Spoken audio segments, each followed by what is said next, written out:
Monsieur le maire, chers collègues, disons-le simplement, nous soutiendrons toutes les initiatives visant à venir au secours des populations civiles ukrainiennes victimes de cette guerre, comme toutes les initiatives visant au retour de la paix sur notre continent.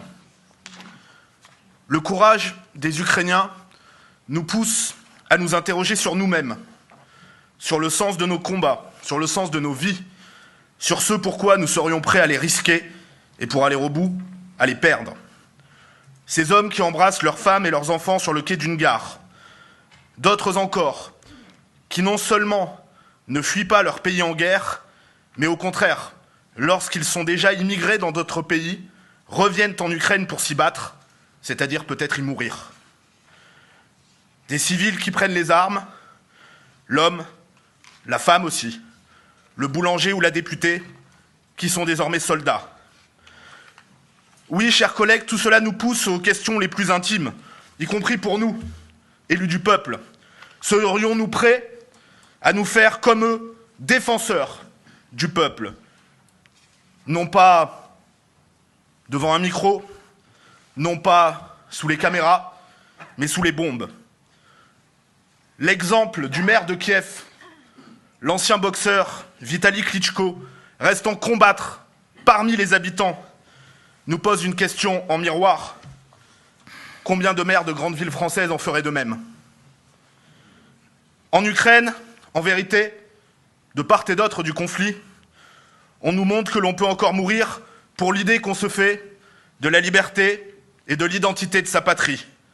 On pourra penser ici à tel ou tel qui, en France, n'a de cesse de conspuer tout sentiment patriotique et de voir dans le drapeau bleu-blanc-rouge une vieille breloque réactionnaire quand ce n'est pas pire, et qui désormais, d'ailleurs, bien souvent, arbore un petit drapeau bleu et jaune sur Twitter et défile même parfois le drapeau au vent.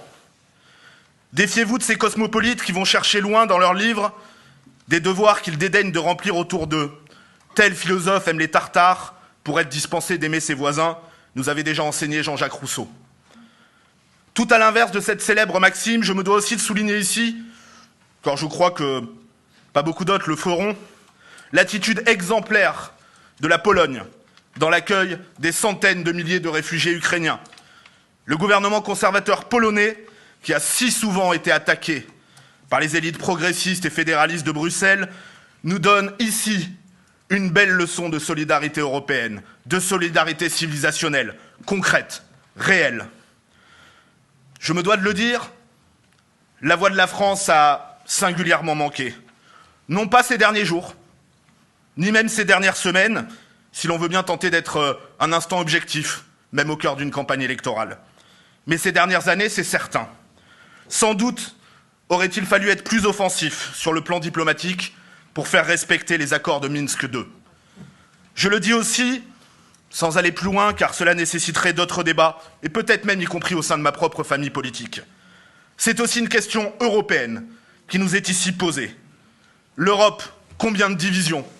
Semble ainsi nous dire en chœur Joe Biden et Vladimir Poutine, pour paraphraser la célèbre et funeste phrase de Staline avant eux. Pour la France, pour les nations d'Europe, on ne pourra plus faire semblant d'oublier qu'indépendance rime avec puissance. Alors oui, aidons-les aujourd'hui, trouvons la voie de la paix demain et après-demain, surtout. N'oublions pas de nous interroger sur les raisons profondes de cette escalade et surtout de retrouver l'équilibre nécessaire dans lequel la France devra prendre toute sa place selon sa tradition. Je vous remercie.